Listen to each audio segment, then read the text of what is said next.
Assalamualaikum warahmatullahi wabarakatuh. Perkenalkan, nama saya Farah Salsabila dengan NIM 251080206161. Saya dari kelas E Prodi Perbankan Syariah. Di sini saya akan menjelaskan tentang materi deret hitung dan deret ukur.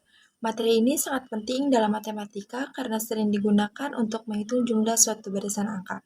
Nah, materi ini juga dapat digunakan dalam kehidupan sehari-hari seperti menghitung tabungan, terus keuntungan atau pertumbuhan. Di sini saya tidak hanya akan menjelaskan pengertian tetapi juga ciri-ciri, rumus, contoh soal, dan cara memahaminya. Yang pertama, saya akan membahas tentang deret hitung. Apa sih deret hitung itu?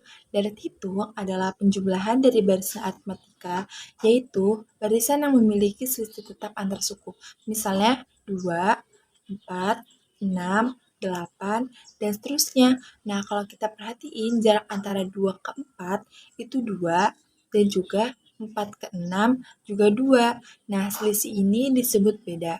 Beda biasanya dilambangkan dengan huruf B. Ciri-ciri dari hitung yaitu selisih antar suku selalu sama, perubahannya linear, bertambah atau berkurangnya secara teratur, bisa naik atau turun.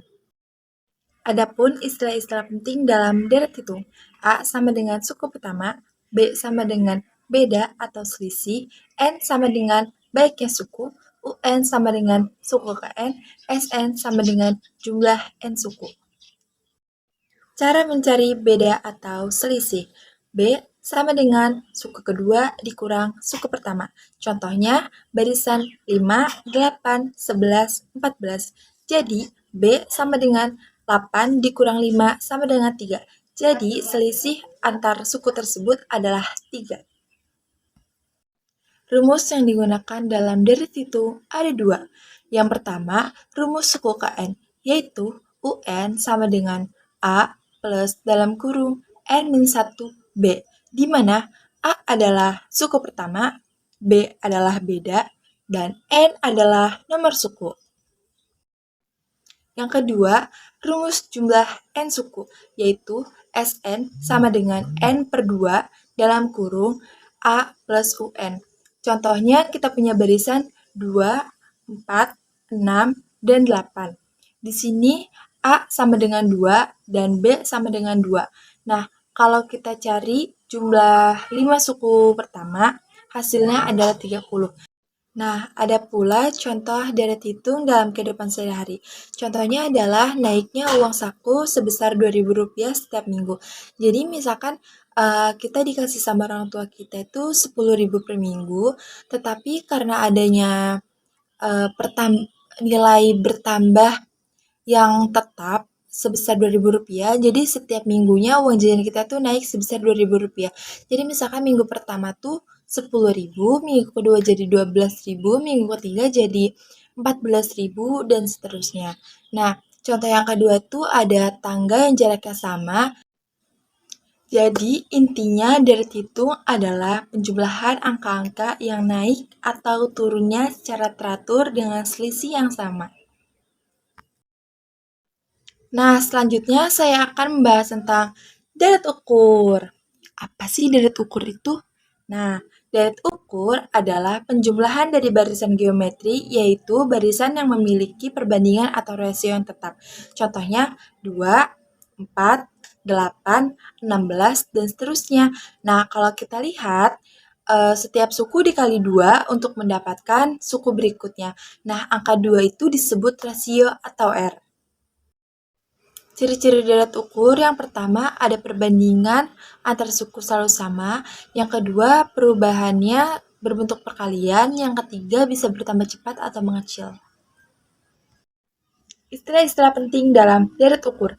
A adalah suku pertama, R adalah rasio, N adalah baiknya suku, UN adalah suku ke N, SN adalah jumlah N suku. Cara mencari rasio atau R, yaitu R sama dengan suku kedua dibagi suku pertama. Contohnya barisan 2, 6, 18, 54. Jadi R sama dengan 6 dibagi 2 sama dengan 3. Nah, rumus deret ukur juga ada dua. Yang pertama, rumus suku ke N, yaitu UN sama dengan A dikali R pangkat dalam kurung N-1. Nah, yang kedua, rumus jumlah N suku, yaitu Sn sama dengan A dalam kurung R pangkat N-1 dibagi R-1. Contoh deret ukur, barisan 3, 6, 12, 24, di mana A sama dengan 3, R sama dengan 2. Jika kita mencari 4 suku pertama, hasilnya adalah 45. Contoh deret ukur dalam kehidupan sehari-hari, yang pertama ada bunga bank, terus juga yang kedua tuh ada pertumbuhan bakteri, dan yang ketiga tuh penyusutan nilai barang.